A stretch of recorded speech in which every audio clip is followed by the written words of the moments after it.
And then let's see. Does it work with Instagram too? Oh, why not going to go live on Instagram? Now, wait a minute. Hey, there we go. Oh yeah, we all over the place now, bro. We live in the group. Let's go. We live on Facebook. We live on Instagram. Yeah. No going back. It's no going back now. No sir. Hold on 1 second. I tried to put us in PMU too, but they don't fuck with me like that. PMU like, nah, we ain't letting this motherfucker do nothing. He caused too many problems.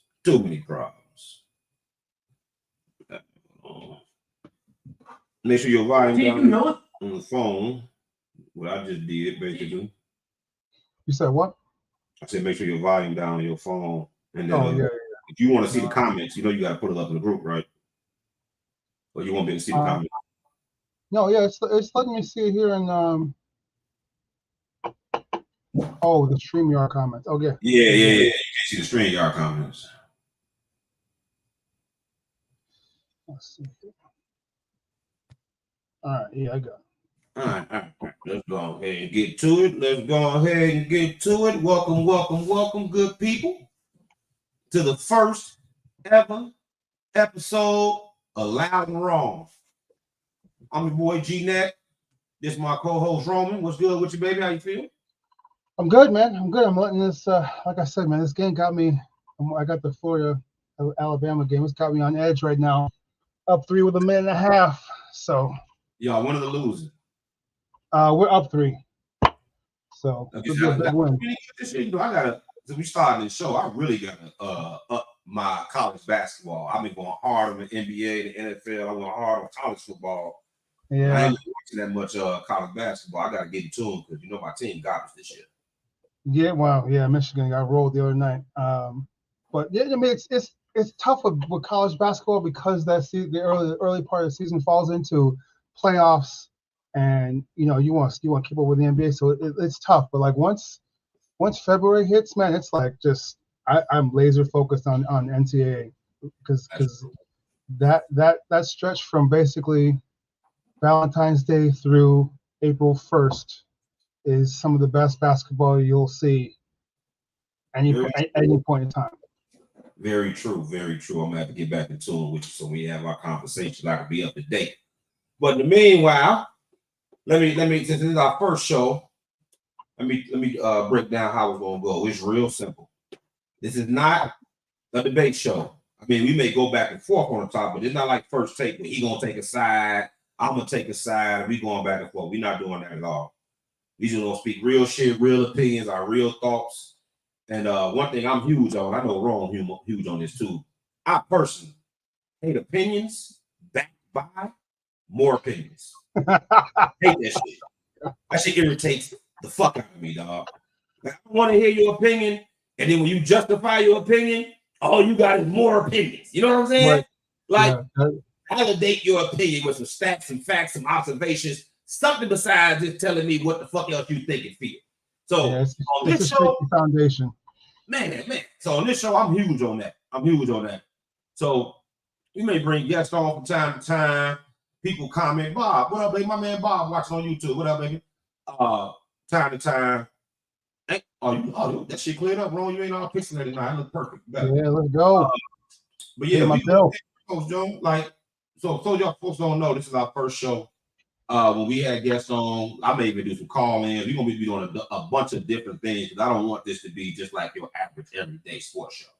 So we're gonna be doing a bunch of different things. But one thing I know I'm gonna do, I don't know about WrOnG. WrOnG a little more nicer than me.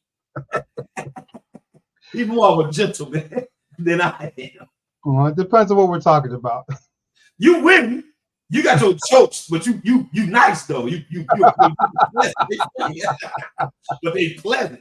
Me, I just tend to kick a motherfucking teeth in and he say some bullshit. So I'm gonna have to stick to what the fuck I do. Got that good cop.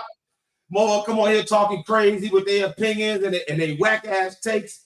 I ain't going soft on it. Let them have it. You got to come with it, Joe. That's why it's LoUd and WrOnG. Because you can be as loud as you want to be. When you wrong, I'm gonna be on it. You're on it. It's just like in the On group. that And just so y'all know, we live on live in the Facebook group Loud and Wrong. We live on YouTube and Pardon My Ugly. Y'all know that's my YouTube page. And then we also live on Pardon My Ugly and Instagram. So we all over the world in this piece. But let's go and get to it, because the show only gonna be about an hour, so we want to get to it. First things first. Ooh, here we go. Just jump into it. Just 30-meter platform. Just go for it. That black ass all-star game, bro. Do that shit with 2 scoops. I just read something. So I was doing some research, right? Because, like you said, we want to have the facts behind it. I was doing some research, and the East actually said pre-game, our goal is to hit 200 points. Oh, did they? So, like, if your goal off rip is we're trying to score 200, that tells me all I need to know about the mentality. Yeah. Of the game, right? Y'all went into the game on bullshit. Yeah, exactly. Like you went in knowing that, like, you weren't going to try to stop anything. You were just I mean, that's well past that Mike D'Antoni 7 seconds of offense BS, right? Like, you're just trying to get up as much as you can, as often as you can. And like, just like, that's not a game. Like, that's not what people want to see. See, this is my thing about it. And I want to talk about the changes we're gonna make. I don't want to get too deep into how whack it was, because I think that's blatantly obvious. But my issue is, and I think you watched it too. I know you're familiar with the Rico Hines run, the Drew League. Oh yeah. Chris Brinkley's Black Ops. They got a Miami Pro League. I know they do the Chicago IIT. I think they still do Chicago, but I don't think it's as popular as these other cities. But across the country, there are pro runs where they have professional NBA players with a mixture of, like, overseas guys, your elite college guys, your elite high school guys, elite players across the country run all summer long. And if you ever look at those runs, it ain't hardcore NBA defense, but it is. But it's enough. It's indeed. Enough. They are making an attempt to play deep. Yeah, Ain't no chance dude get a runaway break, a dunk, and the team is all on the other side of the court. Like, you watch the All-Star game, Miles Duncan, 8 out of the 10 players is on the other side of half court. Yeah. They didn't even attempt to stop it.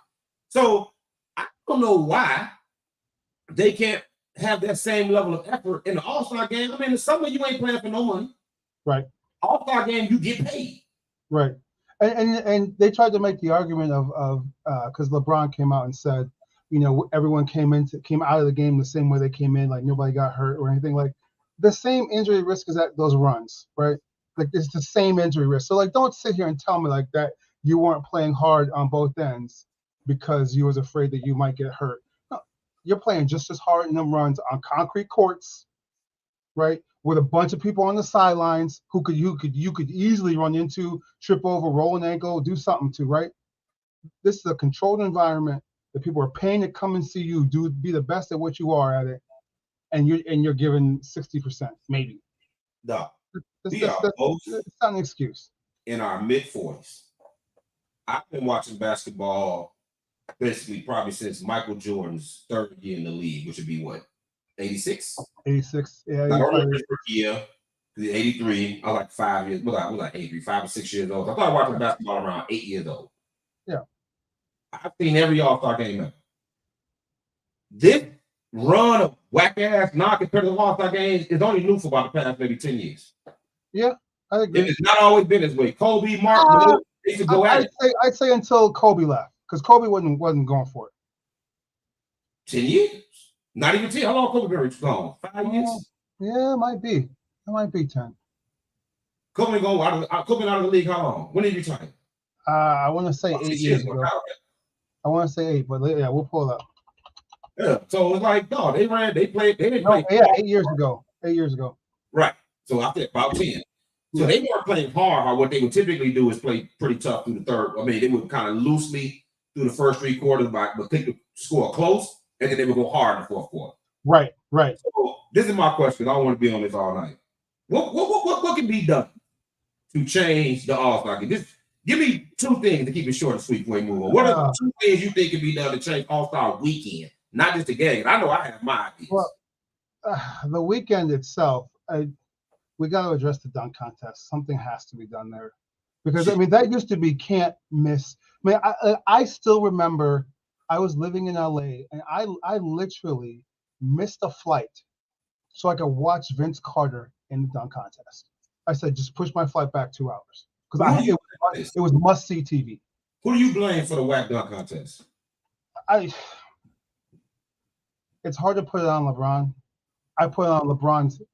Here, I put it on LeBron's influence because he made it okay for the stars to not do it. Okay, here come our first argument. because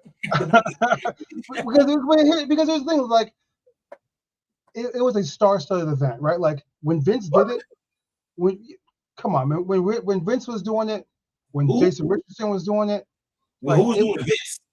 Huh? You said when Vince was doing it? Yeah. Vince was a rookie. Vince wasn't a rookie when he did it. Yes, he was. No. Yes, he was. Stop. That was either his rookie year. It was no later than his second year, for certain. But I'm almost certain that was his rookie year. So he came in 90. Huh? He came in what, 99? Yeah, I'll look it up for you right now. But I'm pretty certain that was Vince Carter's rookie year or the second year, because Tracy McGrady was in it. Tracy McGrady came a year after Vince, right? Yes. So that means might have been his second year. I think that was I was his second year because Tracy McGrady was in it. So Vince Carter came into the league in 89, 99. What year did Vince Carter win the dunk 99, yeah. 99, right? He won in 2000. So it was his third year. He won in 2000. No, he came in in 98, 99. So he won in 2000. That was the second year. So this second year, it was like Kobe first and second year, Tracy McGrady first and second year, Jordan did it. I think but if you think about it, that still follows suit, right? Because they're still stars. They weren't stars yet. Vince wasn't stars. They might have been. You might have said they were popular young players, but they were not established yet. Right, but LeBron made it okay to not do it. I don't agree with that. So let's think about this.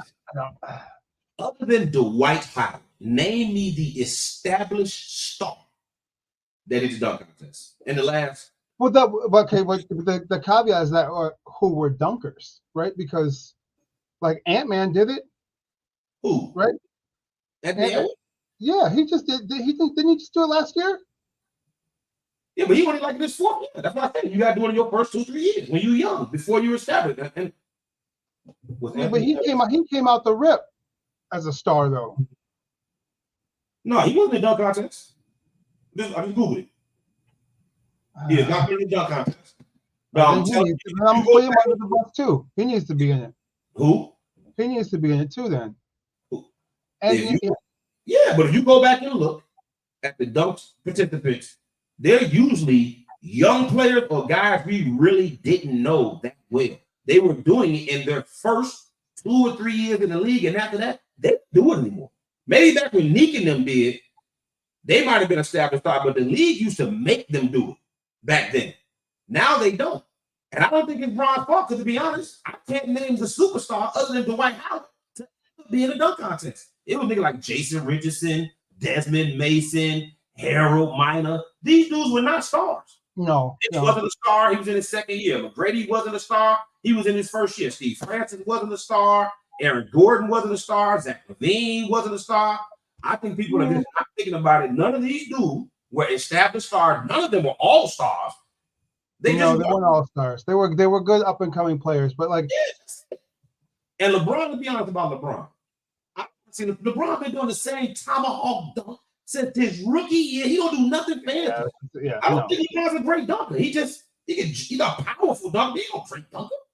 Yeah, but again, like, how do we know if we haven't seen it? Because we saw Vince before he got in the dunk contest. We knew what time it was. The Vince was different, though. Come on. You knew what time it was. Vince was doing that stuff in 8th grade. Like, just take for him. I think it's usually the dunkers, you kind of know something about them. You kind of seen them do a few things. Yeah. LeBron only does basically one dunk his whole career. Yeah, he got 1 or 2. He sometimes does the cradle reverse. Some simple shit. Then they be like, oh, in the layup lines, they be doing crazy dunks. No, he don't.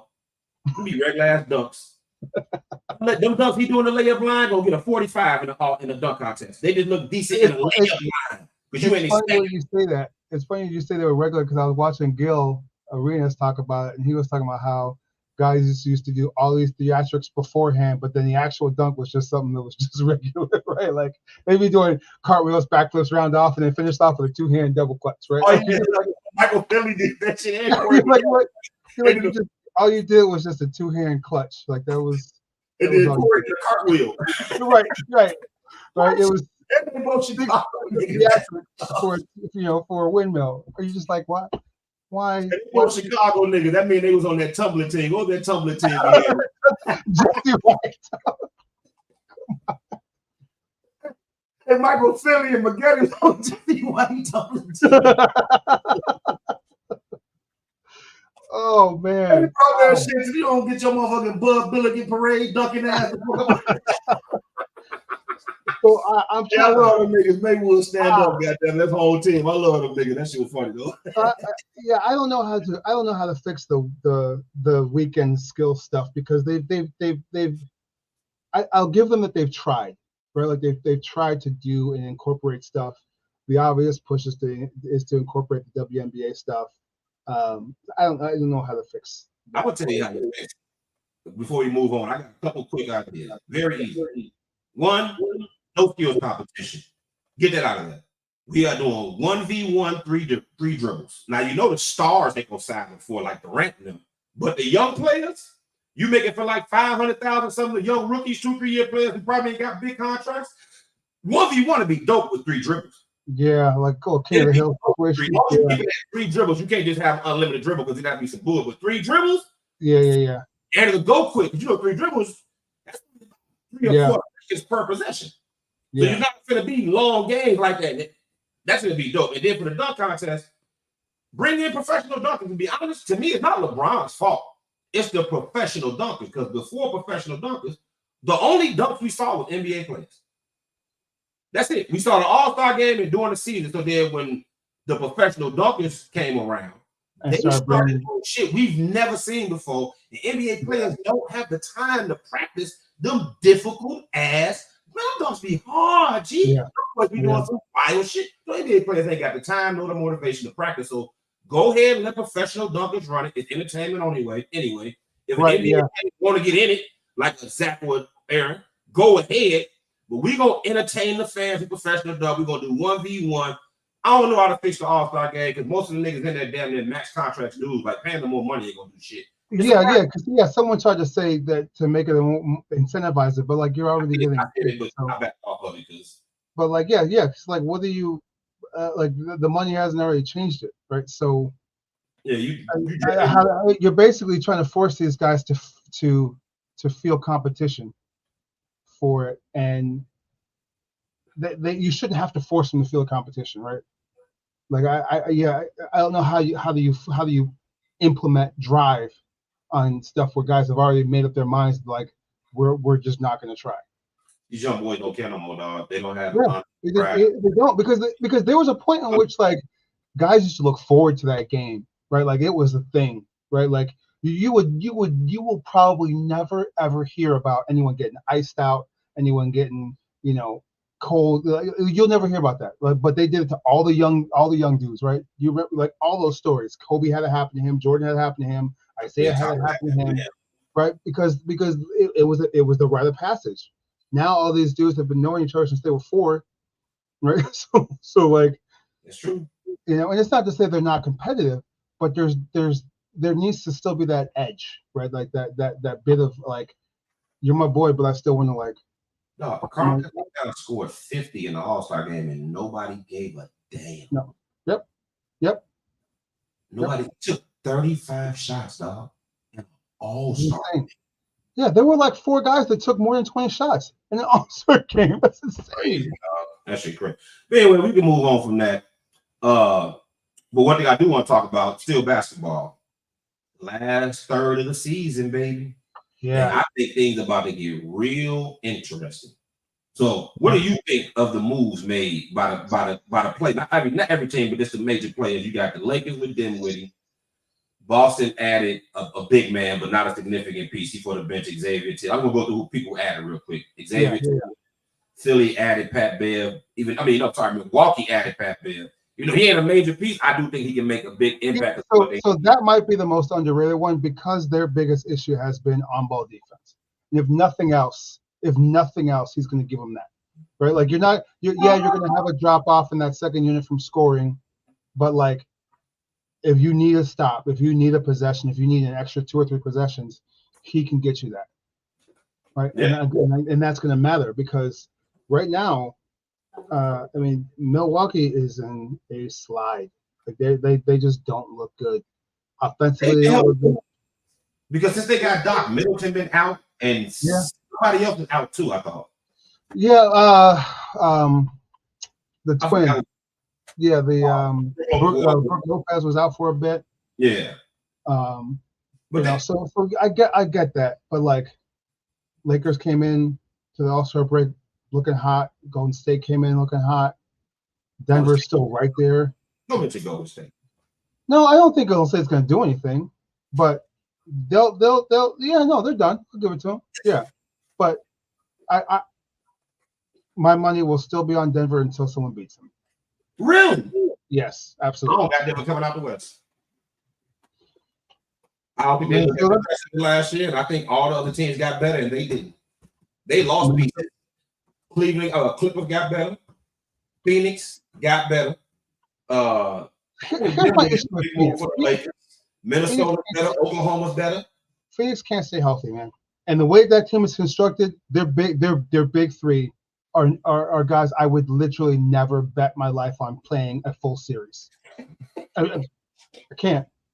Like at some point in time, 1 or 2 of those guys are going to miss a game, right? And that could be a game 4 or 5 that you need them for. That's going to swing the series. So how you feel about the Clippers then? Same way? The Clippers have too many guys that just haven't proven that they can do anything in the clutch. Pat Harden, Kawhi is the one guy that's been like, I know what it takes to lead a team, run a team, and take them there. Right? Kawhi got the most overrated championship ever. I mean, he does. I'll give you that. That nigga beat Curry, me, you, and 2 other niggas from the tree. Stop playing, G. Like, I'm so tired of talking about Kawhi Leonard's championship, dog. I get it, he beat Philly. I get it. But Philly damn near lost to who? Atlanta. Yeah. That year they almost lost to Atlanta? Yeah, that was when Atlanta had 4 All-Stars. Yes, I used to love Joel Embiid, but when you go and look at Joel Embiid playoff numbers and realize that his playoff numbers are significantly lower than his regular season numbers, it changed your view. So Kawhi beat them, and then he beat Golden State without Clay and without Durant. Yeah, I refuse to talk about Joel Embiid, mainly because if I talk about him, I'll probably get hurt again. Dog, that was my favorite player for a few. Well, I can't. Him and Dame was always up there, but it was rising. Don't let that motherfucker. For his own safety, we should probably stop saying his name because he's probably getting hurt right now. He is hurt right now. Right, so he's probably more hurt. More hurt. He's not. And for a long time, and you go back years. For a long time, I have always maintained I will always take Cat over Embiid. I will always do it. Always. No, I will always do it. Do you know why? Because Embiid, I cannot count on him being there. I don't care whatever numbers he puts up. Cat has been hurt once, and he was legit hurt. He's soft though. You get him on the court, he's a dog. That man averaging 20 points a game right now. Like 22. Yeah, 22, 10, and 5 on like 50, 85, 30 splits. It's I don't insane. like that. Cat's soft. I get it. Fuck him. I don't think they get pushed around in the playoffs. Cat is an extraordinarily talented, soft ass dude. I get it, and that's why they brought in Embiid. I mean, that's why they brought in Rudy Gobert, right? So they needed that edge because they know Cat doesn't have it. But push comes to shove, I'm telling you, right? I will always take Cat over. How can he do it? How can he do it? Let me ask you this: what do you think about the ROG move to Miami? Because that went under the radar when it happened. I think something else big happened in the NBA, and they were talking about that. But Rozier to Miami is a great move. I mean, it's a great move. They have to get healthy too. Nobody talk about it. They have to get healthy too. I was texting my boys about it. I'm like, I watched this first 2 or 3 games when you went over there. It was tough because they didn't have Jimmy, and then Bam was out of the game. Like they got to get healthy too. If I'm giving you 2 teams who are going to come out, I just don't see anyone beating Boston in 7 games. I just don't. Not in the East. You believe in Tatum and Brown? What's that? You believe in Tatum and Brown? Yeah, they get iffy. Here's the thing. If one of them go left. I think that them losing in the finals is going to be enough to push them over the edge to be that difference maker, because they just have too much talent, man. Top to bottom, they've got. I mean, if Porzingis comes in, if he's just 80% of what he was, it's a whole different ballgame. Because now you've got somebody who takes the, let's say it's Denver that they get to in the finals. You got somebody who takes Jokic out of the post, right? So that allows those lanes for White and for Tatum and for Brown to get there. And Denver is not nearly as athletic as Boston is, right? So, but if a team is going to beat Denver, who I have coming out of the West, I think it's going to be Sacramento. Sacramento's underrated, man. They're good. They are good. You watch them. If you watch them play, they're the late night West Coast team. You got to watch them play, man. I do, because I was one of the few people who was a huge proponent of the Sabonis trade. When everybody else said it's a bad trade, I said no, it's not. No, it's not. I knew he was going to be nice. Huh? That man's undercover putting up triple doubles like crazy. But I don't believe in Sacramento. So I'm a person when it comes to basketball, especially basketball, I go by history for the most part. Because for the most part in basketball, the same shit happens all the time.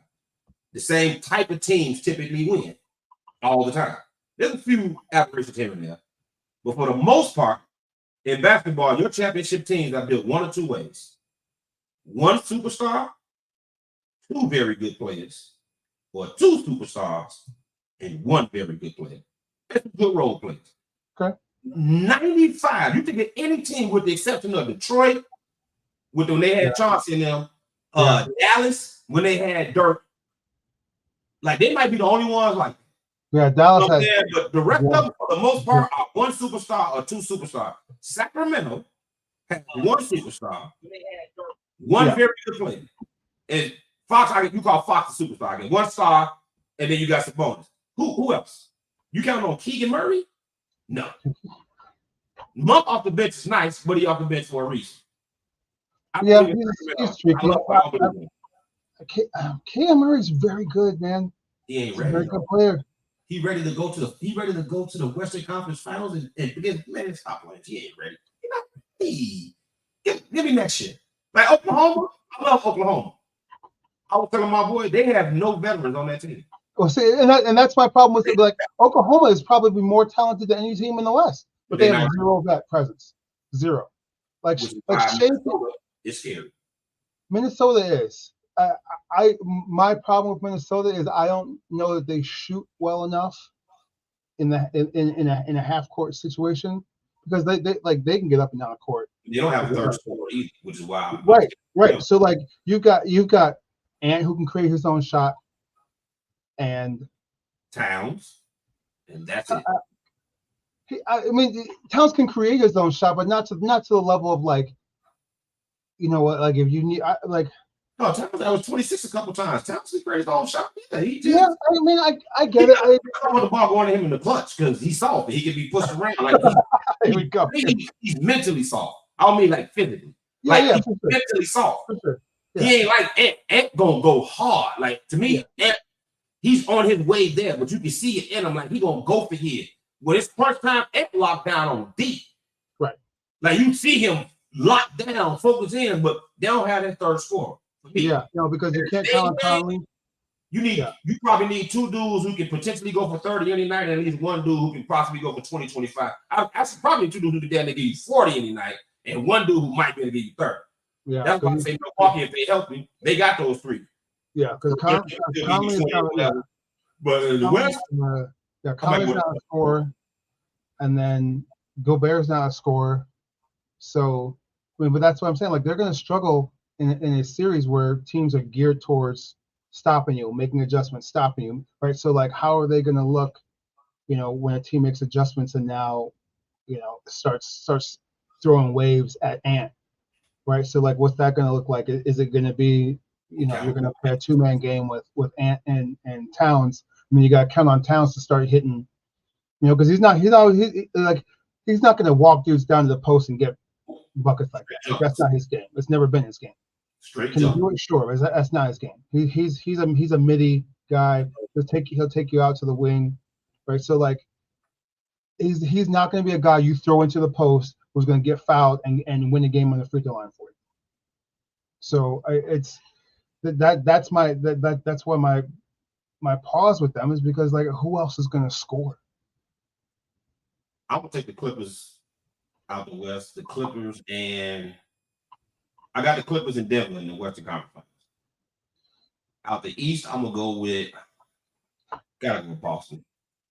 And you think the Clippers are going to beat Denver? I think I got them in the Western Conference Finals. Right. But you said you have Denver winning it, so that I do. I do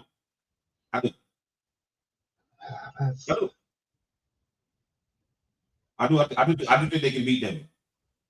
They got just enough size in Zubac and Plumlee. They got just enough size. I mean, ain't nobody gonna do nothing with Jokic. But Murray ain't back to being Murray yet. I've never been a believer in Aaron Gordon ever. I mean, he's a solid player. He's not. He's a solid player. Yeah. He's a Swiss Army kind of guy. Yeah, but he don't really get his offense on his own unless he got an undersized mismatch. He got an undersized mismatch. He'll take the dude down low. But other than that, he's gonna get his offense in the floor of the game. Yeah. Truth be told, Denver don't really truly have a second scorer like that either. They don't really have. I mean, I'm not talking second. Third. They got Murray. Murray's a scorer like that. Yeah, he just hasn't been. But he hasn't been back to himself with that injury, though. No, I agree. I made a mistake. I misspoke when I said two. I meant they don't have a third because Murray, who on the team you worry about giving you 20, 25 on any given night?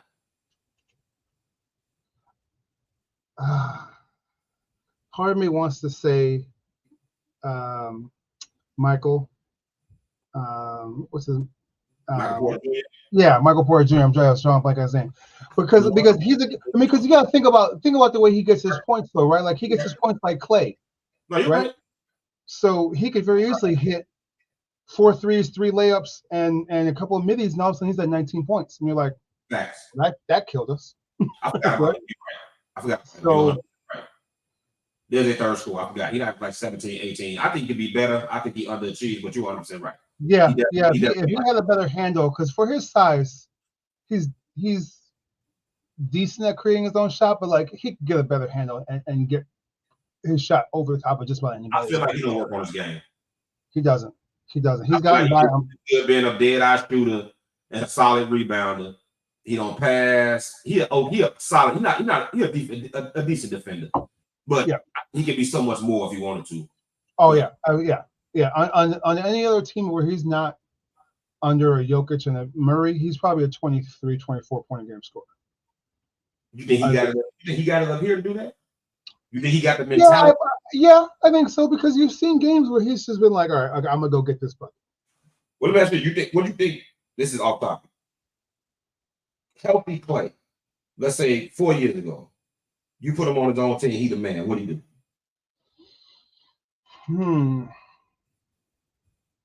I mean, a lot of people too. On his own, where he's the number one. He's the number one, and let's say it's a decent team, not terrible, it's a decent team. Yeah. Contender, but it's a 7, 8 seed type team. It's a decent team. So here's the thing: he's not a ball handler, get your own shot kind of guy, right? So like that is a big hindrance for someone like himself, right? So he's gonna need a strong point guard, like I want to say almost like a Brunson type, right? That can handle, that has no problem giving up the ball, even though he could score, right? So, and that's tough. I mean, At his best, he's probably like a 19-point game scorer. Did he ever top 20? Maybe once. Yeah, 20, 21, he could be 21, between 20 and I don't 22. see him. I mean, so he's getting 4 more shots a game. I mean, he's probably at 24 points a game, 25, no more than that. That's what I say. I don't think Clay could be a number one, even in his prime. I don't think he has skill. No more than that. Yeah, because his game is you can't dribble, but clearly limited. Clearly, no. He got 2 major flaws. One, you can't dribble. 2, you're a straight line driver with no secondary move. So if you drive the rim and you cut him off, you got to pass. Yep. He has no counters. Have another move he can go to once you cut off the first move. Yeah, he's got no counters to anything. So the second you throw a second defender at him, like he's stuck. All right, so let's wrap this up. Who you got in the East? I mean, no, who you got in the West? I said who I got. I'm still going Denver and Boston. Going for a rematch. Denver and Boston. Yeah. Who you got? I'm gonna say Boston gets it back. As much as I hate to say it, I say Boston gets it back. The Porzingis move was big. Did Boston play Denver? Boston played Denver in the finals. Miami played Denver in the finals. Did Miami lose to Denver in the finals? No, but Boston played in the finals 2 years ago.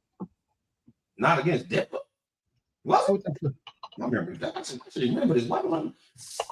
Denver beat Miami last year in the finals. Was it Boston? No, that was 2 years ago. Who did beat last year? Denver beat Miami. Okay, the Warriors beat Boston 2 years ago. Right, the Warriors beat Boston. That's what it was. Right. Yeah. Right. So I think Boston has the talent to win. They probably the most loaded team. Well, starting five, they bench ain't that good. All they really got on the bench. Well, they got paid Pritchard. Well, actually, they bench got better because now they got paid Pritchard. I like Payton. And Xavier. No, Payton Pritchard's nice. But Al Horford, old as shit. Al Horford, he like in my t-shirt in high school. Like he still be scratched it though. He still be scratched it though. He nice. He nice. But I'm saying Al Horford is a legit 48. So they got him and Xavier Tillman and a bunch of niggas. They got some young dude. We'll see. I probably go Boston too, but I'll be honest. I really do think Miami might surprise motherfuckers because they healthy. Gave them what they needed because Tyler Hero ain't what they thought he was gonna be. No, not at all. Now gives them a legitimate 4 guys who can give you 20 plus. The only problem is, as much as I love Jimmy, he's not a superstar. No, Jimmy really should be a number 2. Yeah, I have no problem saying that. He's not a superstar. He's not. He's a very good player. If you're number 2, you got a squad. Yeah. He like Paul George. Paul George is a number 2. He should not be a number 1. He's a number 2. Even though he's good enough to be a number 1, he's a number 2. Yeah. So we'll see. I guess we basically got this. I'm going Clippers. I ain't going there. I'm gonna go opposite of you. I'm gonna go Clippers and the Bucks. Bucks got put it together. They got to play defense. I think Dame gonna play much better. I think the All-Star game gonna help propel because he ain't been shooting that great. He is not. Not for him. Right. For average NBA guard, he's where he should be, right? But for him, no. Yeah, and then him and Giannis, I don't think I thought they pick and roll was gonna be something different than what I seen it being as. They had a lot of turmoil this season. You know what? It's hard to pick the Doc. I don't trust Doc, so I will never ever pick Doc ever. Oh, I can't.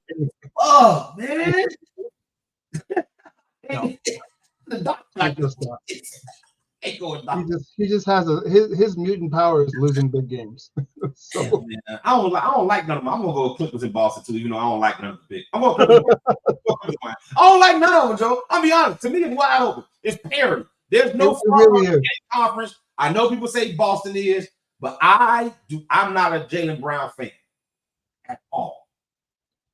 To me, Jaylen Brown's another dude who's been the same player since his 3rd, 4th year in the league. He is not. Right. Tatum got better. Jaylen Brown, he still can't go left. He still can't go. But here's something that we didn't even mention. I mean, I know we won't get there stuff, but we didn't talk about Cleveland. They're second. They're number 2 right now. Man, they're super young. Fuck out of them last year. You seen this? They got pumped. G. I get it.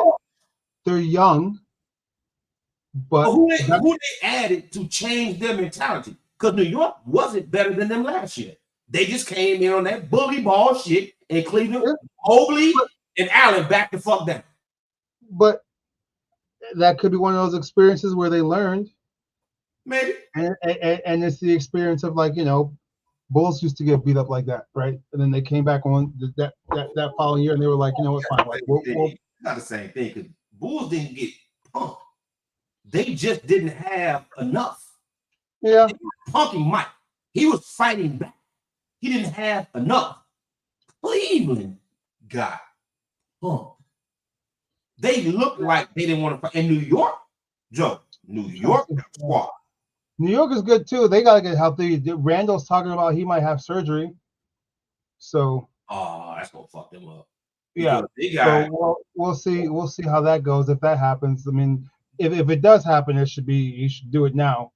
They might because without him, they can hold on to the 4 seed. If they're a top 4 seed, they could get to the Eastern Conference Finals. I don't believe in Randall. I don't. But I do believe in teams. They got so much talent, they will scare the shit out of you. And they got Bogdanovic, easy dub, flamethrower. OG Anunoby, not a huge fan, but he played hella fast fucking defense. He like a glue guy. He like he reminds me of a young Artest. Right. Yeah. Not to that level defensively, but 15, 16 points, 6, 7 boards, 4, 5, 6, steal a block. He do a little bit of everything. They got Brunson, who really. The problem is they got 2 number 2s. Brunson and Randall are 2s. Yeah. Brunson and Randall are 2s. If we're being honest, I don't know if I would even put Randall at a 2. Like I just wouldn't. I like his game, but like I don't know if I put him at a 2. I gotta agree with you. To be honest, you might. No, you can't. He too. I understand why you say that, but he's too good to be a third option. If he's the third option, it's like when you make Kevin Love your third option in Cleveland. Yes, yeah. Too good to be a third. We'll call him the Kevin Love special. I hate when teams do that. I don't like when teams take a great player and minimize his role that much. Like Chris Bosh was 24 and 11. Yeah. Before he got to Cleveland, Miami. Then he went down to 17 and 8. Yeah. Kevin Love was 26 and 12. Then he goes to Cleveland, he goes to 18 and 9. Like, I don't like taking great players and minimizing their roles to fit into a scheme. No, I want my great players doing what they do, and I will get role players to surround them. So I don't like that 3-tier look. I don't like the way Phoenix built. I don't. That's why I don't like Phoenix at all. That's why I have no second thoughts about them not making out. If they're healthy, I don't like them, but if they're healthy, god damn, no, they got 3 dudes who can give you. I get it. They also have 5 dudes who don't play defense. But if healthy, I get it. You trusting him to get 2 or 3 consecutive stops when it matters? No. Right. But I would trust nobody to do that in today's game. Perfect segue. Every motherfucking team. Perfect segue. None of these motherfuckers play no defense, though. I would trust Minnesota. I would trust Minnesota to do that. You trust them to play D? I would trust Minnesota would be the team I would trust to get me 2 or 3 stops. Agreed. Yeah, because they have 2 guys at the front end and back, 1 guy at the front end and back end between Ant and Gobert that literally take pride in playing D. Actually, they're the biggest team in the league because Buddy off the bench. What's last name? Reed? Buddy's nice. Oh yeah. He came out of LSU. He's a monster. He's He's not. Yeah. He should go to another team and get some real run. Yeah. He can run. He gets up and down the court. He's got a great shot. Personally, if I'm Minnesota, I'm shipping Towns the fuck about it. On that contract. He gone. G. I'd rather have Pascal Siakam than Towns. Straight up. Towns is not too big and stiff to play the 4. He really a 5, and he can't play because of Gobert. I'd rather have Pascal Siakam than Towns. I really would. Another team we didn't even talk about, Indiana. They're just there. Yeah, they're not. They're just there. Maybe Siakam helps them because they didn't have another legit scorer on the team, but they ain't ready. They're a tough out. It's a couple. To me, Sacramento's a tough out. Indiana's a tough out. The Lakers gonna end up being a tough out because, believe it or not, Dinwiddie can make a difference in my opinion. I like Dinwiddie. I've always liked this game. He's always been a solid player wherever he's gone. Wherever he's gone, he's been a good If player. they start him and put Reeves on the bench, I think that's what they need to do. They need that. They bench is garbage as fuck. You need that 15 points off the bench and let Dinwiddie start. And Dinwiddie play defense. Yeah. I don't believe in the Lakers. I don't think nobody believes in the Lakers. I don't believe in AD and LeBron, 76 years old. Yeah, it's a wrap. No, they're not doing anything. It's a wrap. Anyway, that's about it for the basketball. God damn it. We're gonna get deeper into it once the playoff come. I mean, we're gonna talk about basketball every week, obviously. But I honestly wanted to see how you felt about the season overall. I know once we get, a couple episodes in, we're gonna get deeper on particular topics. But I want to ask you about, before we get to college real quick, we got about 15 minutes left. What you think about the NFL draft, G? Somehow you see Justin Fields and stopped following the Bears, and he started following some Atlanta players, which sounds like he got some inside info. He's going to get traded to Atlanta, but what pick does Atlanta have that the Bears going to trade Justin Fields for? That's my biggest thing with this whole Atlanta Justin. They have the 8th pick, I believe. Right. So, so why would we move back to 8? Give up it makes no sense to me. I don't think we'd be moving back. I think we'd be keeping our number 1. That's why you're giving up Justin. You ain't giving up no draft pick. You're gonna trade him for a draft pick. You ain't giving up shit. Right. So you're gonna get at best you're gonna get a 2nd round pick. At best. You think you get a 1st round pick in Fields? No. No. Listen. You know me. I'm a huge Fields proponent, fan. I don't think they should move him. I think that this team has way more holes than any new QB could ever fix. Right. So keeping the pick and getting a quarterback, which is the only reason why you would keep it, makes no sense, because you're ostensibly setting yourself back because you still have these holes. Like he's still only throwing to DJ Moore, regardless of what you do in free agency. Well, that's what happens when you got a new head coach and a new offensive coordinator every fucking year. Right. So I was never a Fields fan, but I wasn't against him. I was riding the fence because I wasn't sure yet. But the reason why I kind of lean towards he's probably going to be pretty fucking good, because he was not a running quarterback in college. No, that's what people forget. That man would sit back in the pocket, take hits, and lay dimes all over the field, throwing to 3 guys who are now starting in the NFL. So I believe, with what I've seen of him, that he could really be something. Just might not be here because of our staff. Yeah. But Chicago has always been their own worst enemy. Always. It blows my mind, like how often we shoot ourselves in the foot as a fan base. I'm glad it's Chicago and not the Bears, because it really is all the teams. Yeah. Oh, absolutely. We run off so much talent because of impatience and just insecurity, and it blows my mind. I mean, I could run a laundry list of how many Cubs left and became all-star players because we didn't give them time to grow together. The one time we did, what happened in 2016? The one time that we said, you know what? We're going to bite the bullet. We're going to ride these young guys out. We're going to let them grow, mature together, cohese, fill in gaps, get a Zobrist, get I'm trying to think of who was the pitcher out of New York. No, that's right. I forgot his name too. I know you're talking about. So but the same thing can be done here. We have the collateral it's rare that you have the picks and the cap space to fill so many holes on your team in a 2-year span between what we did last year and what we could do this year.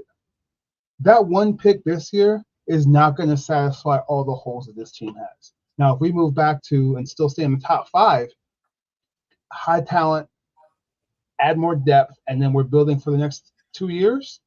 So let's say you keep Justin. What would be your position? Keep Justin, move back to 3 with what would be New England. You don't want Marvin? No, because the first 2 are going to take quarterbacks. Yeah. Oh, so you think you can still get Marvin at 3? Oh, absolutely. The first two are taking quarterbacks. The only reason why you're moving off of one, New England. So yeah, you're probably right. yeah, the first, yeah, End of the year, right? Did they yeah, bench at the end of the year? yeah. Yeah, you're probably right. They probably gonna take quarterback. So you move back to 3. You still. I mean, so because because Washington's not going to take, Harrison, and New England certainly is not going to take Harrison. Washington actually got 2 good receivers already. Right. They got McLaurin, they got Curtis Samuel, they got Proctor from Penn State, who I wanted the Bears to draft. Yeah, they got New England don't have any, but they need a quarterback. Matt Jones. I'm not gonna lie, just to impress myself by naming 3 of the starters for Washington's wide receivers. Just that. I was surprised you got to the 3rd receiver. I knew the first. You got to the 3rd though. I was like, damn, okay, but like, so yeah, we get Harrison at 3, then we at 9. We can go either side of the line. We can go offensive line or defensive line because we need help on both. No, we need all first. And that's my thing. I would go offensive line. I would probably I would look at the kid from Notre. I mean, just pick a kid from Notre Dame or Penn State, right? Because they're just going to be good. They just system wise, like they just are, right? And then at that point in time, like now you cemented into the 2nd round. You've got 3 picks in the 2nd round based on the trade that you made for number 1. You're going to plug so many holes, all on rookie contracts. The only guys who you're really going to be paying after 2025 are, depending on if we franchise Jaylon and Justin. We are. But they're going to franchise and sign him to a long-term contract, but they ain't letting him go nowhere. So you're sitting in a situation where you have all your best players under 30, all on 3-year deals at the shortest. Like that's a big window. That's a big window of talent for guys that you can play with and win in a division that, if we're looking at, is wide open and winnable. We shouldn't have lost to Detroit twice. We should have beaten the Packers once, and we should have beaten Atlanta. So while you make all sense, it's Chicago. I get it. Chicago is the home of the worst sports management in the fucking country. I do not disagree with you at all. But we blow out, especially if you're talking about major cities, we definitely did last year. Oh, it's not even close. Dallas, Houston, New York, all of them. We Cubs management had a nice run for six years, maybe. Yeah. Over with. White Sox won 1 championship, went right back in garbage the very next year. Garbage. To be honest, they did. Because I hated them winning, but I thought they were going to have a little run. They missed the Cubs. White Sox just made the playoffs in back-to-back years for the first time in franchise history, like 3 years ago. Yeah, they're garbage. That's the first time in franchise history you made the playoffs in back-to-back years. And the Cubs ain't nothing to talk about. But God damn, we at least did that. Then you got the Blackhawks. I don't know much about them, but I know they had a run of 3-4 championships. So you can't really shit on them like that, even though they kind of back to being whatever. Yeah, but they got a kid right now that's a monster. The Bears too. Yeah. And the Bulls, I was one of the only fans screaming from the day they put this team together. I put it in the groups.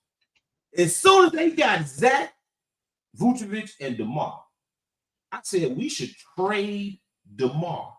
After that first year, his value will never be higher. Yeah. And that core will never take us to a title. Didn't happen. So Cubs, Bears, White Sox, Joe, like out of the city, they don't give us much to look forward to. What the Bulls typically do is good enough to get you to the stadium and to compete, but never good enough to win. No, they live in the 14 to 16 draft pick range. They live there where you can never get transformational talent. I would challenge anyone to go back between 14 and 18 and see what picks were like. This pick turned around a franchise. It doesn't happen. We never get the best free agents. I get depressed about Chicago management, because to be the 3rd largest city in the country, to have the rabid fan base that all these teams have, with the exception of the White Sox. The Cubs, the Bears, and the Bulls fan base go hard. They go hard. They show up for games. I ain't going. Loyal. Look, but this city, for whatever reason, the Bears can't get their coaching staff. The Bears haven't had the coaching staff together since Lovey. No. Like since Lovey, what coaches made it more than 3-4 years with the Bulls, with the Bears? None. Been any that made it more than 3-4 years? What Lovey? We had Lovey for like 7-8 years, something like that. Yeah, I want to say right about a decade. Right, but since him, it's been nothing but turmoil. With the Bulls, we had the same front office for 18 years, and we got one conference final out of that. And instead of firing that son of a bitch, they bumped him up again. He got to have pictures of Randolph daughters doing some wild shit. He got to have that man's wife with a bunch of tall black dots and motherfuckers getting ranked. Because I don't understand how a man who's that fucking terrible in his job never gets fired. Never, dog. Never. How you got it's not even a question. Like there's not even like a hey, we might move off of him. No, there's never a second thought. That's what bugs me. That he's never once felt the heat of a hot seat, right? No, he was the worst GM in the fucking league because you got the third largest market in the country, and you bring back niggas like Paul Gasol on one knee. Like in the free agent, we got Paul Gasol at the end of his career. But if I can't think of a good free agent we traded for DeMar. Right? We traded, we signed him. We might have signed San Antonio. I can't remember. I think we signed him. I think we signed him. But honestly, did you want DeMar? No, because at that point in time, he was coming off an injury. Like nobody knew what we were getting. He wasn't injured. He had a career. He just was putting up like a terrible San Antonio, putting up like 22 points and 7 assists. But I kept telling people about DeMar, like DeMar not a number one. DeMar, before he got to the Bulls, he had 27 points once his whole career. He's typically between 22 and 24. He never led a team anywhere but to the second round of the playoffs. San Antonio was fucking terrible. Basically, him and Zach was the same guy as far as production. I don't know what he brought him here for. Like, DeMar, and to me, I'll be honest with you, DeMar probably the greatest bad shot maker in the history of the NBA because every shot he takes is contested. I've never seen him shoot an open jump shot in my fucking life. He will pump fake until somebody is on him. Like he'll be open. Oh, I'm open. I'm fucking. Get over here. I hate that shit, dog. That shit. I hate that shit. Because even though that shit goes in, swear to God, them ain't all bad shots. That pump fake he be hitting, that is not a good shot. He just look at the way the team constructed. You had. I want to say it was last year. No, year before, they had the most ISO one-on-one possession shots in the league. Right, so like you're not going to win games like that. No, we should have about 5 niggas who don't care about life. Just take out all the management for all the teams. Just five niggas in the hood who don't get nothing to live for. Goddamn it, they got tats all on their face and neck and shit. They held down a steady job. They one felony away from life. Like Joe, just go. I know a few of these niggas out west and out south, Joe. We can go give them niggas a couple $2 and a pound of weed. They can take out the bull, the bear, and one fell swoop. You know the police in the city ain't on shit. They should arrest niggas no more. By the time they get these niggas, we done cleaned out the whole management of the city. We good. We fucking good. I'm trying to tell you. The only rule is just make Virginia McCaskey disappear. Don't kill her. Just make her disappear. She done lived a long life. She done lived a long, privileged life. No, the McCaskies outside of the Bears don't even have no money. No, they don't. The Bears is there. That's why they never sell them. Yeah. No, they ain't got shit. No. They got nothing. There's no reason to sell them, right? Because like that's a very good reason to sell. Y'all ownership has been garbage since 1987, nigga. What you talking about? We've been garbage. Let's be honest, Joe. You got the 85 Bears. We had a couple good runs like 87, 88. You had the Lovely Smith. So we might have had since 85 a total of 4 good fucking years. Maybe 5. Yeah. I mean, with teams where we had a good team who could give you at least some hope. But we only had one team that was even close to being a title contender. since '85. One fucking team. Yeah, and that team very could have easily beaten Indianapolis. They could have. Yeah, but that was also, they were good, the luckiest team in the world. Mike Brown was getting fucking touchdowns every week off crazy shit. Like Mike Brown, he's a very smart player. But some shit he was getting, there were like 3 or 4 that were just tipped and just fell into his hands. He was just like, oh. He was like, it was him all the time with nobody else. All the time. All the time. If Pino wasn't getting the fumble, cause of the fumble, if he did cause the fumble, Mike Brown picked it up. That nigga everywhere, Joe. That nigga like your ex you can't get rid of. Like, tell you where I work, but block. Everywhere you go, at the grocery store, he's right there. Catch it. That's Mike Brown, Joe. Go away. You got a brand new Facebook page, and the first person DM you is your ex. Like, how did you get my real name? How did you find me? That's Mike Brown, G. That Mike Brown, and we wasted that shit. We ain't wasted. We lost. But after that, no, we fell off. No, I hate being in Chicago. Even my son be like, he's like, why are you a Bears fan? You got a good reason other than the fact I'm from the shop. Yeah, no. I mean there's a point at which it's like, what is it, like sadomasochism, where like you just enjoy the pain, right? You're like, I'm on fire, so I'm just gonna enjoy myself being on fire right now. There's a lot of people that say it about us too. Yeah. I mean, it's like how I feel in real life. Like I have a 6'4" and 2-year-old. Like I'm always on fire. Like that's how I describe my fanhood. Like this, just being a Chicago fan is like, thank you. Can I have enough? Yeah. What a Chicago fan is. Give me more pain. Thank you, sir. Hit me one more time. I want more. Like, give me more pain. I'm coming back next year. Only thing I don't do, and I don't get emotionally invested into my teams unless I think they got a chance to win, which means I never have no emotions in this city. No. I've been emotionally invested in Chicago teams since Jordan 3 times. I swear to God, literally all the teams 3 times. The Bears, when they had that run, and the Cubs in 15 and 16. No, 14, 17. I believe the year after they won too. Because we were still. On that note, I'll give you the Bears when they played the Colts. You better not think Derrick Rose and Bulls. You better not say that. No. Okay. The Cubs when they lost to the Marlins in 2013. Oh, I cried. You left that out. That even me just saying it, my heart just went down just a bit, because that team would have won it all, man. Kerry Wood, Mark Pryor. Oh my God.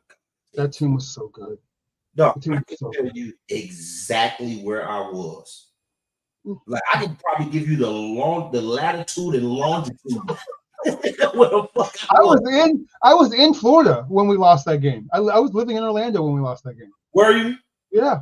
You at the crib watching, or you at a bar or something?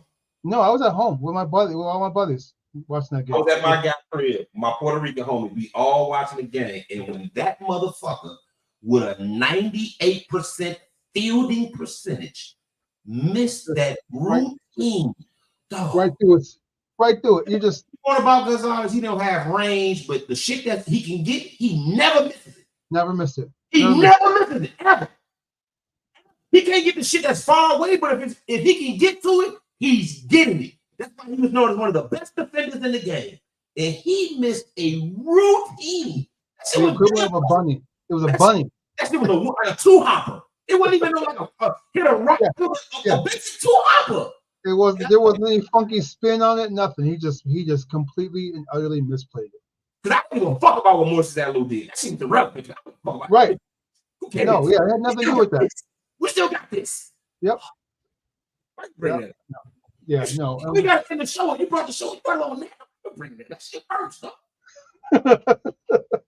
Even after winning the chip, match this. Because I know you're a cousin. What did you do when the Cubs won? So I was living on Belmont and Racine. It was 4 a.m. when they won. My wife literally sprinted out of our door, down Belmont, up Sheridan, and I'm trying to catch her because she's like, I have to be there. So we are running to the stadium. In the Wrigleyville? Yeah. Yeah. We live 7 blocks from the stadium. Oh, shit. we ran to the stadium, and we were there. Like, I mean, I'll throw up a picture, but like we were literally there. There were probably 100,000 people out there. There were people hanging on streetlights. There were cops everywhere. There wasn't a single arrest. Every single bar was out there pouring drinks into everyone's mouth. It was just wide open, just ridiculous. It was phenomenal. It was one of the best nights of my life. Just hands down. It's one of the things I will never forget. You know what I did? So maybe when the game went in delay, You fall asleep. My ex-wife now, I was watching the game with her, and I'm like, all right, it's a delay thing. I'm gonna go home. When they restarted the game, I sat there by myself, and when they won on everything I love, I didn't make a sound. I didn't say shit. Just silence. Dog, I've been a Cubs is my first love. I was a baseball fan before I even watched. I was a baseball fan first. I started playing baseball at like 5 years old. I played for like 7 years in Little League and shit. I was nice. But when they lost, I've been such a huge. I played in Wrigley Field like a Little League All-Star game. Like my mother always talking about it. Like he's so obsessed with the Cubs because he played in Wrigley when he was a kid. But as a kid, to play in Wrigley, like what the fuck, dog? I'm like 8, 9 years old. I'm in Wrigley Field. Yeah. So when they won, I don't know if it was just like the years of like just depression. Falling off. Yeah, I just sat there like. I tried to celebrate like 10 minutes later, but I was by my, I didn't say a word. I couldn't believe it. Like finally, all these years, all the bullshit we went through with Greg Maddux and fucking Mark Grace and not having a third baseman for fucking 70 years and all this shit. And I was like, dog, giving away our top pitchers all the time. All the time. I sat there for like 10 minutes and just was like,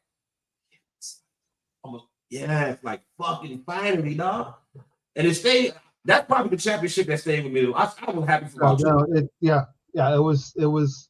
I mean, obviously I wasn't there for the actual championship game, but like to be in that crowd, like after they had won, and to just have that energy, right?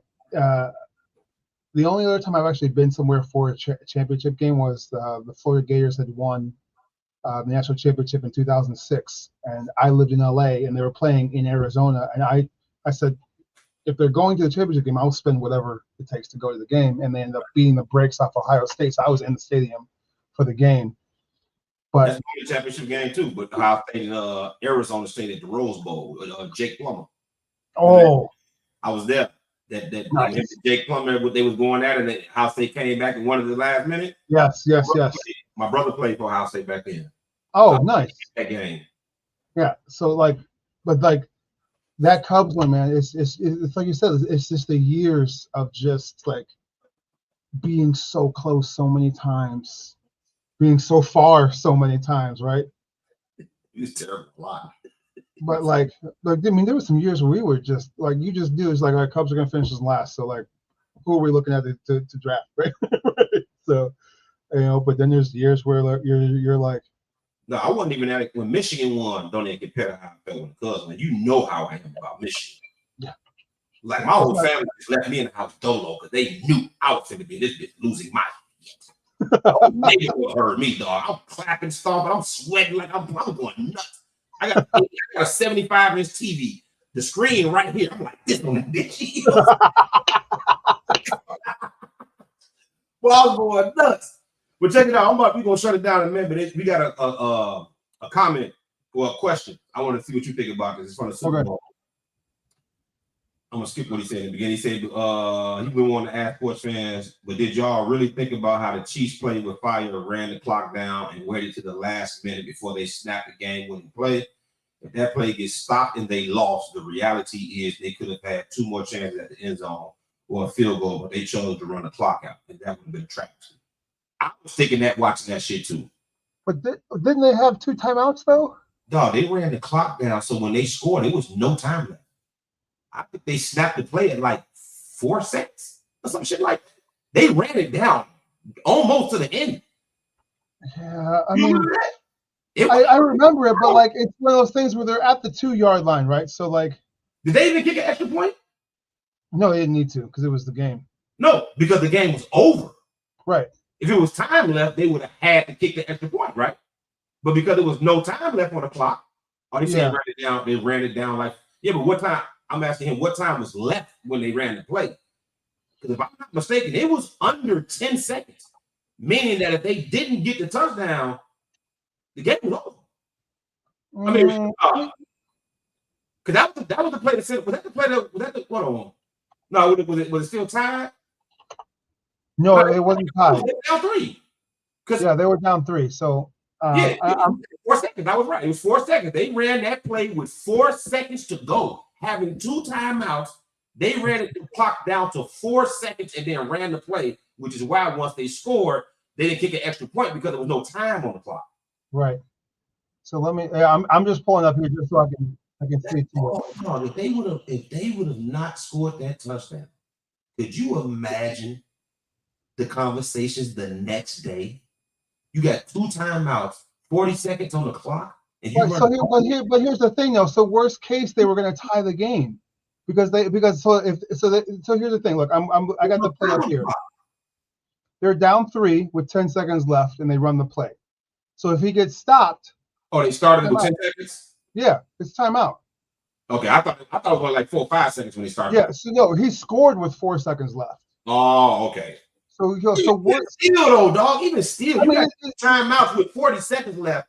Why would you let that much time run down? I would want to. What is like it's only first down, right? They lost 3 down. Right? Yeah, it was first and goal. I get. I mean, I get it because even if you kick the field goal and you tie, you go to the second overtime, right? So like at that point, running it down, like you're either going to go for a touchdown on this play, or you're kicking the field goal, right? So I get it. With 2 timeouts, I'm running my first play with at least 20 seconds on the clock. I mean, I know I'm gonna get 2. That's probably where I would go. I would 15, 20 seconds left. I'm running my TD play first. Because I get 2. Because if I don't make it, I got 2 timeouts, and I got enough time to run another one if you need to. Yeah.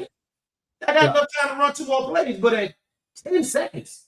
No, you're running 2 plays. One, either you score or you don't. Depending on how that goes. What if he get tackled and don't get out of bounds or some shit? He fighting. And you started to play at 10 seconds like that. I think that's the part where you tell your guy you get hit, you go down. That was a good question though. I like the question. Yeah, that was dope. He right. They didn't talk about that much, but that was a huge risk that shit had gone wrong. Yeah, no, it was, but yeah, there's like, I mean, in there you got San Francisco they apparently didn't know the overtime rules, right? But you have someone like Andy Reid who is coaching their guys. If we're not over the end line, we're not running any routes that don't cross the end zone, right? Like every single route has to be in the end zone. If you do get tackled, it's immediate go down, right? You immediately go down. Like you're not fighting, you're going down because you have to imagine that Andy Reid is right next to the ref saying timeout. Well, that's what you're supposed to do. Right? Yeah, that's what you're supposed to do. Not have the wherewithal and do something that they shouldn't do. Many times, which is why everybody wants to be a hero. More margin for error than what they left. That's what I'm saying. Like they didn't leave themselves a lot of margin for error. No, and it's football. You shouldn't go wrong. Yeah.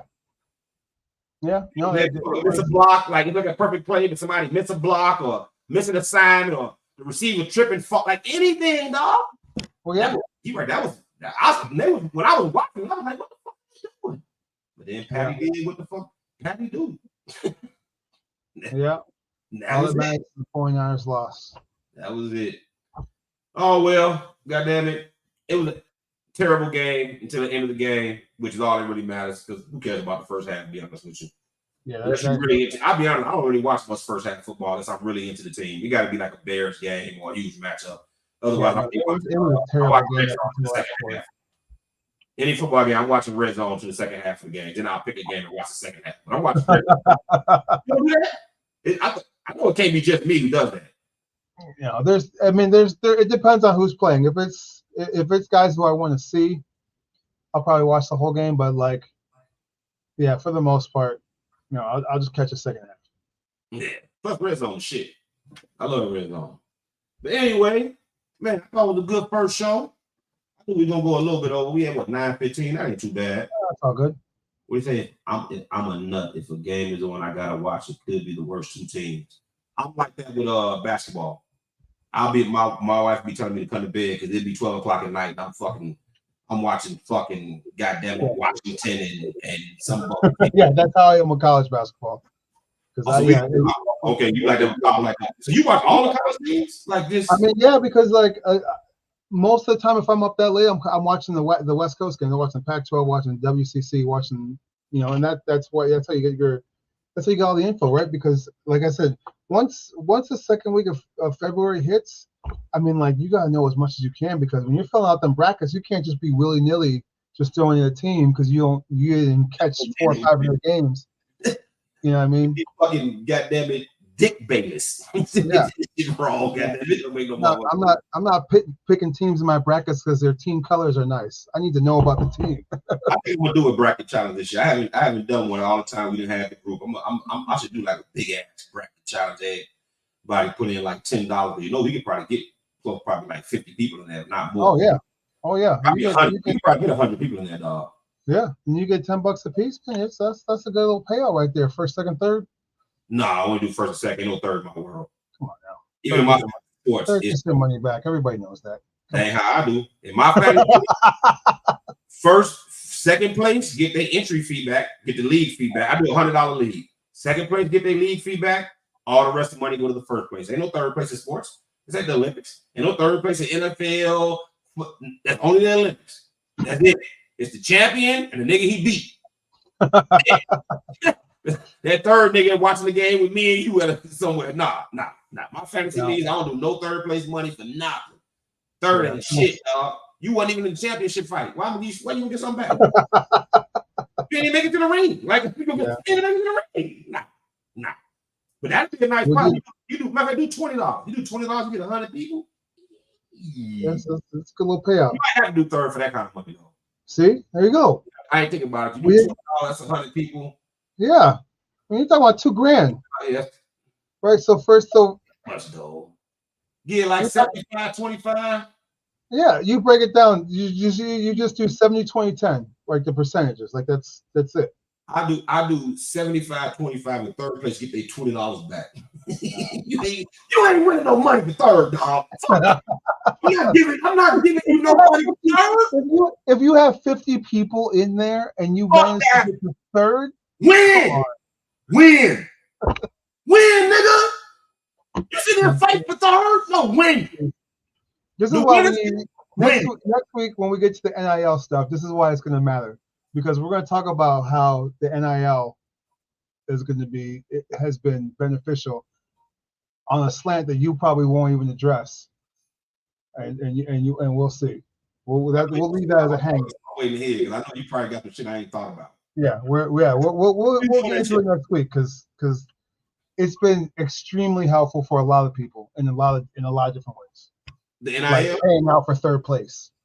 Yeah, you know what? Let's not get into it. That's going to end up being an elongated conversation because I actually have a very close friend who's been an NFL agent for like 20 years.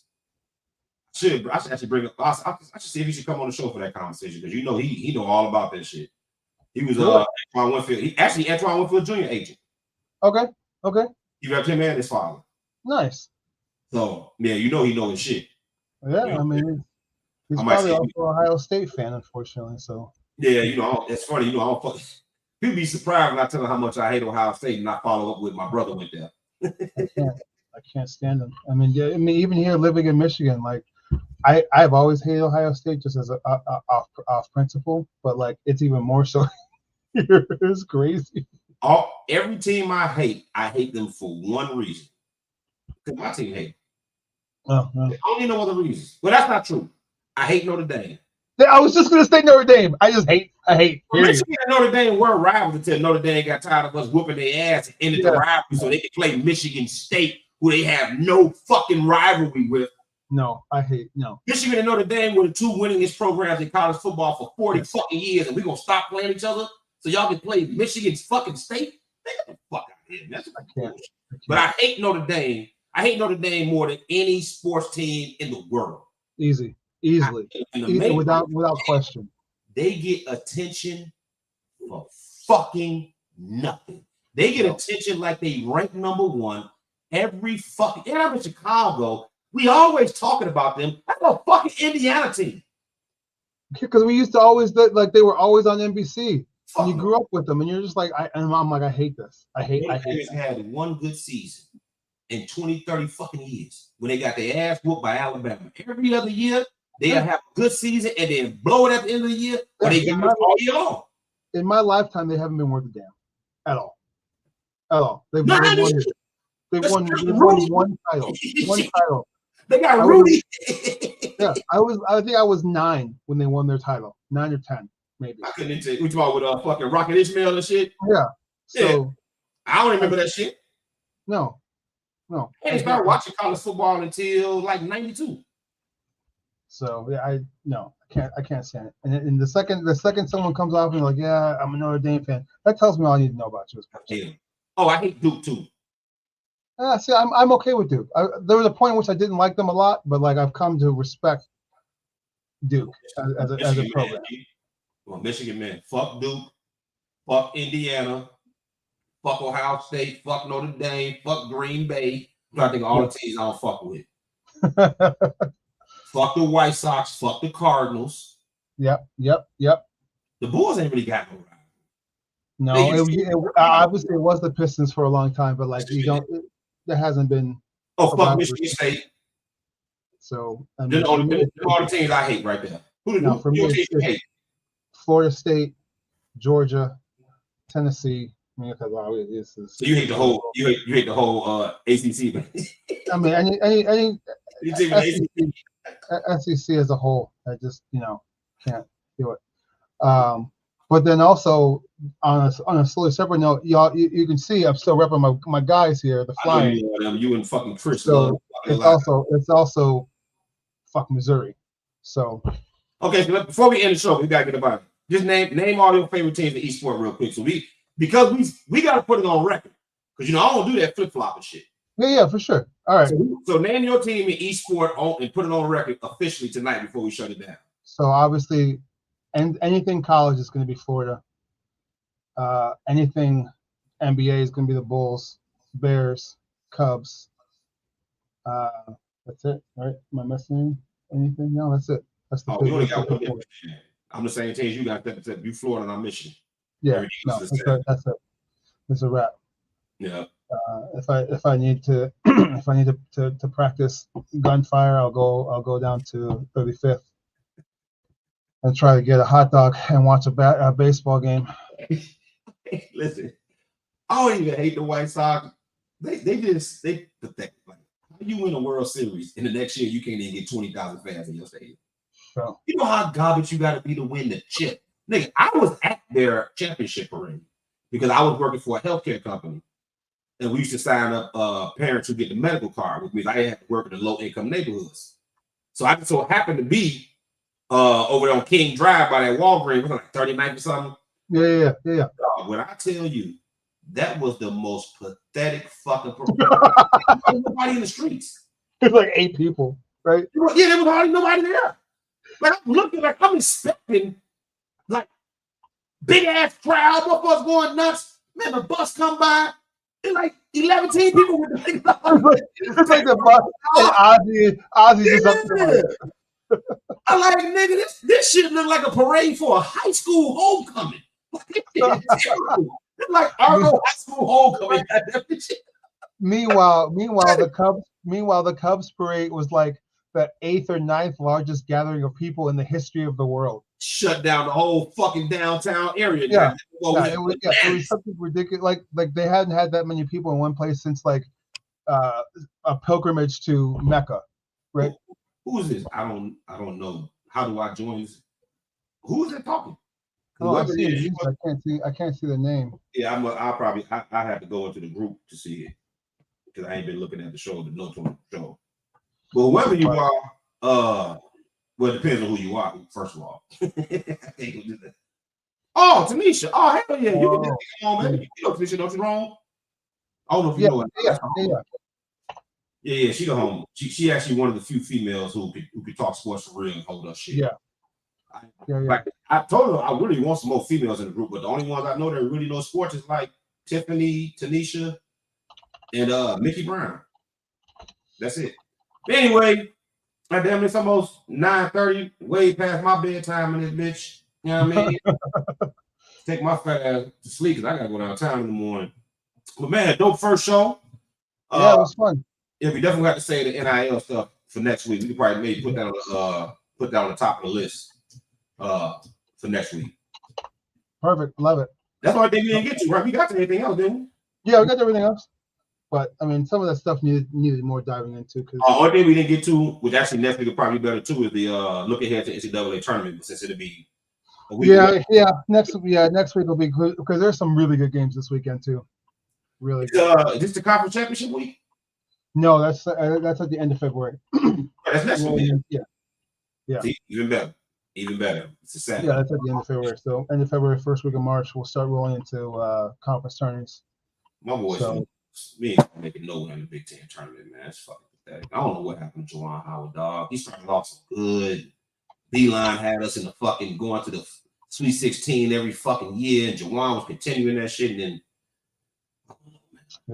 y'all fell off. But anyway, appreciate y'all for checking us out tonight. First show, remember, every Wednesday, 8 p.m. We're gonna be live on the LoUd and WrOnG Sports Brand Group, live on YouTube, Pardon My Ugly, and live on Instagram, Pardon My Ugly. So check us out.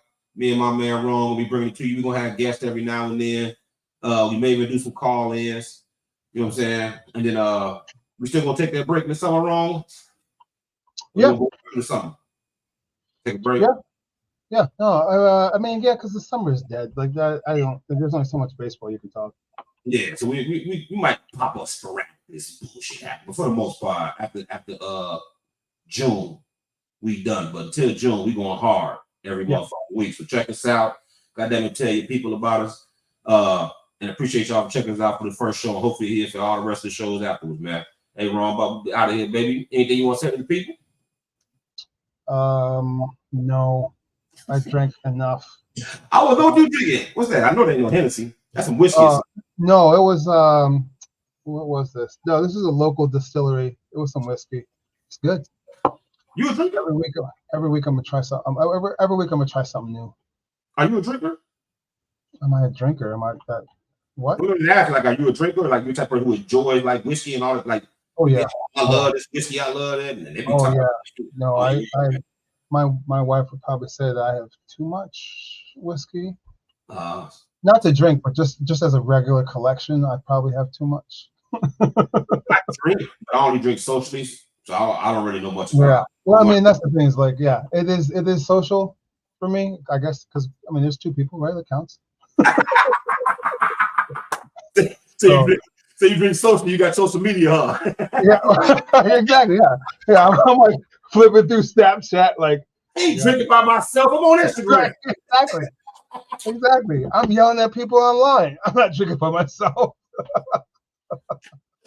Like, you drink a Home Alone? Hell no. I'm watching the game. Give me that drink. Hell no. You got me rolling. Yeah. Well, that's what's up, man. Like I said, appreciate y'all. We about to shut it the fuck down. Come check us out next week. Shit, we got more people in here now. We had the whole show. I know, right? Yeah. Better late than never. CPT. Yeah, but make sure y'all come back next week early, man. 8 p.m. We're going to be in this piece. And we up out of here. All right.